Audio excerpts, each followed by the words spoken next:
Frente al ataúd abierto de mi abuela, la única verdadera madre que conocí, escuché la frase que nunca pensé que me dirían en el día más triste de mi vida: tú no eres familia. Lo dijeron alto, con un desprecio afilado, para que todos en la sala lo oyeran. Lo que ellos no sabían, es que en pocos minutos, en esa misma sala, esas mismas bocas se quedarían mudas por el shock, y sus manos, que ya se frotaban esperando una herencia, se quedarían irrevocablemente vacías. Si alguna vez te han tratado como un extraño en tu propia familia, si te han hecho sentir que no perteneces, quédate hasta el final. Te voy a contar cómo la humillación más cruel que recibí se convirtió en la justicia más perfecta, poética y demoledora que he visto en mi vida. Dale like, suscríbete y cuéntame. ¿Alguna vez alguien recibió su merecido de una forma que nunca, jamás, imaginó? Mi nombre es Alejandro, tengo 32 años. La mañana en que enterramos a mi abuela Carmen, el cielo de la ciudad estaba del color del acero y la llovizna era tan fina que parecía más una condensación del dolor que flotaba en el aire. Había perdido a la única persona que me trató con amor incondicional. El pilar de mi existencia se había derrumbado, y yo me sentía como un edificio en ruinas. Para entender la magnitud de la traición de ese día, primero tienen que entender el mapa de mi familia.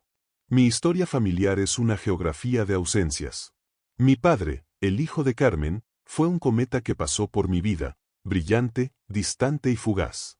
Se marchó de casa cuando yo tenía 6 años, no con una pelea, sino con un silencio y una maleta. Se distanció de todos nosotros, persiguiendo sus propios sueños egoístas en otra ciudad, convirtiéndose en poco más que una firma en una tarjeta de cumpleaños. Mi madre, rota por el abandono, decidió que su mejor estrategia para sobrevivir era rehacer su vida lo más rápido posible. Y lo hizo. Se casó con otro hombre, tuvo otros hijos, construyó una nueva familia en la que yo era una pieza de un puzzle anterior, uno que ya no encajaba en la nueva imagen. Nunca fui prioridad para ellos. No me maltrataban. Peor, me ignoraban. Mi existencia era una nota a pie de página en la historia que ellos querían contar. Así que crecí con mi abuela. Su casa, pequeña y siempre oliendo a sopa de lentejas y a tierra húmeda de las plantas del jardín, se convirtió en mi verdadero hogar. Ella fue mi refugio. Me enseñó a leer, usando viejos libros de aventuras. Me enseñó a cocinar, contándome historias de la familia mientras removíamos el guiso. Y me enseñó la lección más importante de mi vida, una que me repetía siempre mientras cuidábamos sus rosales. Alejandro, me decía, su voz suave pero firme, en esta vida, la familia no siempre es la que comparte tu sangre. A veces, la familia es la que elige cuidarte, la que elige quedarse cuando todos los demás se han ido. Y tú, mi niño, tú siempre, siempre serás mi familia. Por eso, cuando recibí la llamada del hospital, esa llamada a medianoche que todos tememos, sentí como si me arrancaran un pedazo del alma. El mundo, sin ella, se sentía un lugar inhóspito y aterrador. Llegué al funeral con un traje negro que me quedaba un poco grande, uno que había comprado para una entrevista de trabajo. En mis manos, sostenía un pequeño ramo de lirios blancos, sus flores favoritas. El lugar era un teatro de la hipocresía. Estaba lleno de rostros que yo apenas reconocía, y de otros que hacía años que no veía. Mis tíos, mis primos. La familia de sangre. Esos que nunca movieron un dedo por ella en sus últimos años. Recuerdo las visitas de mi tía Marta, la hermana de mi padre. Visitas de 10 minutos, una vez cada 3 meses. Se sentaba en el borde del sofá, mirando su reloj caro, mientras hablaba de sus viajes y de sus cenas de gala. Nunca le preguntó a mi abuela cómo se sentía de verdad. Su hijo, mi primo Javier, venía aún menos. Y cuando lo hacía, era para pedirle dinero a la abuela, con una sonrisa encantadora y promesas de devolver lo que ambos sabían que eran mentira. Y ahora, estaban allí. En primera fila. Llorando lágrimas de cocodrilo. Dándose abrazos falsos y lamentándose en voz alta de lo mucho, mucho que querían a la tía Carmen. Hipócritas. Yo ignoré su actuación. Mi único objetivo era despedirme de ella, de mi verdadera familia. Caminé lentamente por el pasillo alfombrado, hacia el ataúd abierto. Quería dejar mis flores, susurrarle un último adiós. Pero antes de que pudiera llegar, una voz, cortante como un trozo de hielo, me detuvo en seco. ¿A dónde crees que vas? Era mi tía Marta. Estaba de pie, bloqueándome el paso, con los brazos cruzados. A su lado, mi primo Javier, con esa sonrisa de superioridad que siempre tuvo, incluso en un funeral. Vengo a dejarle unas flores a la abuela, respondí, mi voz apenas un susurro, ahogada por el dolor.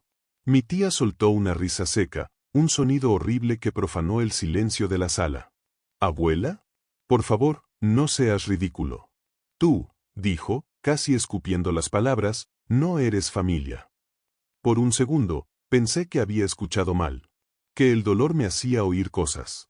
¿Perdón? Pregunté, sintiendo como la sangre me empezaba a subir al rostro, una oleada de calor y furia.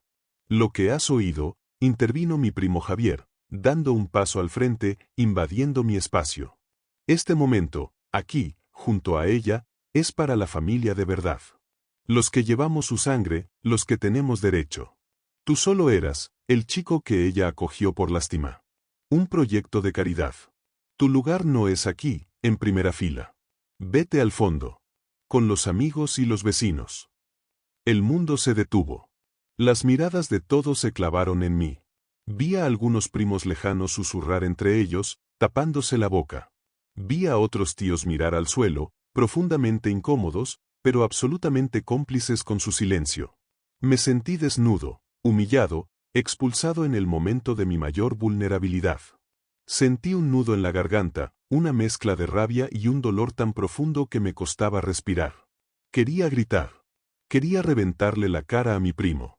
Quería decirles que yo había estado allí cada día de su enfermedad, mientras ellos ni siquiera la llamaban por teléfono. Quería preguntarles dónde estaban cuando la abuela necesitaba que alguien le leyera por las noches, o que le sostuviera la mano durante las largas horas de insomnio. Pero no lo hice. En medio de mi furia, la voz tranquila de mi abuela resonó en mi memoria: la paciencia, Alejandro. La paciencia es el arma de los inteligentes. Por respeto a ella, a su último momento de paz, me tragué mi rabia. Me di la vuelta, sin decir una palabra, y me fui a un rincón, al fondo de la sala, desde donde observé el resto de su patética y grotesca actuación. Cuando la ceremonia religiosa terminó, el abogado de la familia, un hombre mayor de cabello canoso y voz grave llamado Robles, pidió que los familiares directos nos reuniéramos en la sala contigua para la lectura del testamento. Vi a mi tía Marta y a mi primo Javier caminar hacia la sala con una confianza arrogante, como si fueran a una coronación. Se sentaron en los sillones de cuero principales, justo frente al escritorio del abogado.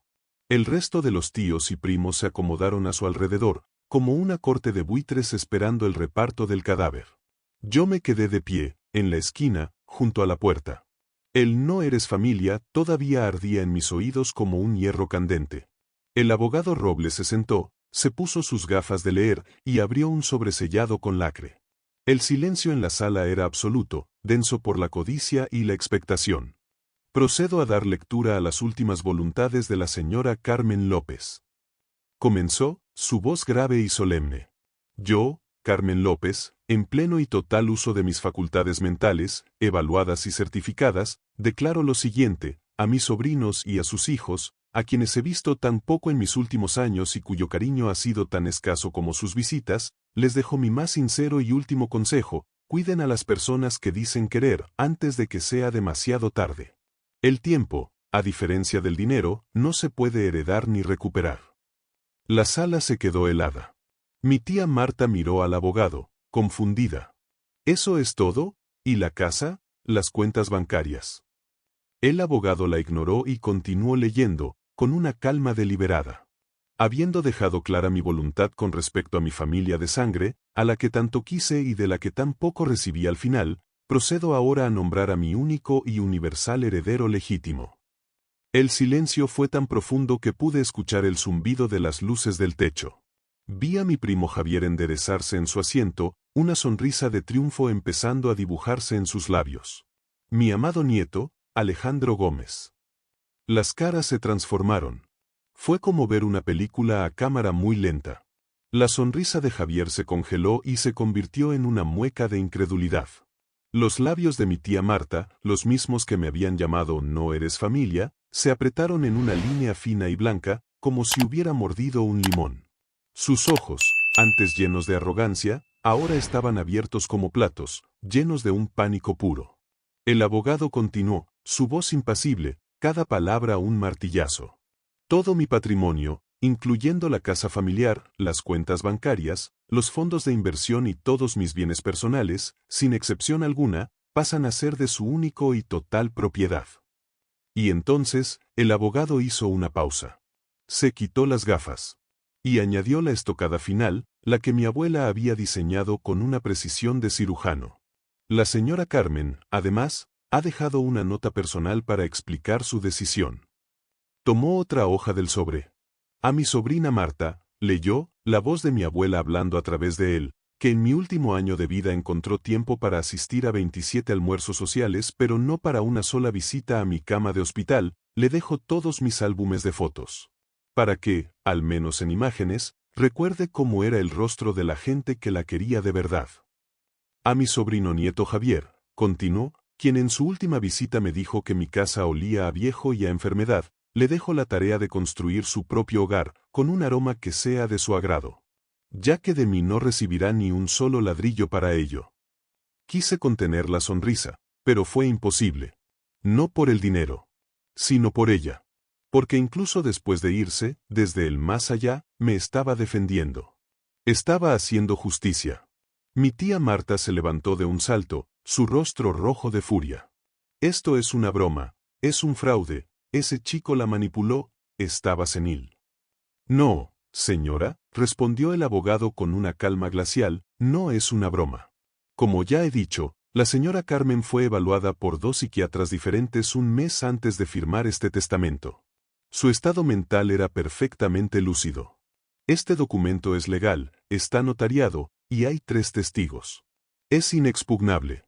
Cualquier intento de impugnarlo será una pérdida de su tiempo y de su dinero. Javier murmuró algo sobre abogados y juicios, pero su voz no tenía fuerza. Estaba derrotado. En ese momento, yo solo pude hacer una cosa. Me acerqué lentamente al ataúd, que todavía estaba en la sala contigua. Puse mi mano sobre la madera fría y pulida. Y susurré, solo para ella. Gracias, abuela. Gracias por todo. Salí de esa sala con el paso firme, dejando atrás sus gritos ahogados y sus murmullos de rabia. Afuera, el cielo gris se había abierto un poco, y un tímido rayo de sol se filtraba entre las nubes. El aire fresco me golpeó la cara como un recordatorio de que la vida, a pesar de todo, seguía. Verlos allí, sentados, con las manos vacías y las caras desencajadas por la codicia frustrada, fue la primera vez en años que sentí que el equilibrio del universo, por fin, se restauraba. Mi venganza no fue un acto mío. Fue el último acto de amor de mi abuela. Un acto que demostró que el legado más importante no es la fortuna que dejas, sino el amor y la lealtad que inspiras. Aprendí de la forma más dura y, a la vez, más dulce, que la sangre no define a la familia. Las acciones, la lealtad, la presencia en los momentos oscuros, eso sí. Y que a veces, la mejor venganza no es gritar, no es pelear. Es simplemente vivir, sabiendo que la persona que te menospreció, jamás, nunca más, volverá a tener el poder de hacerlo. ¿Y tú, alguna vez recibiste un acto de justicia que no esperabas? Cuéntamelo en los comentarios. Suscríbete para más historias donde la humillación se convierte, finalmente, en una justicia perfecta.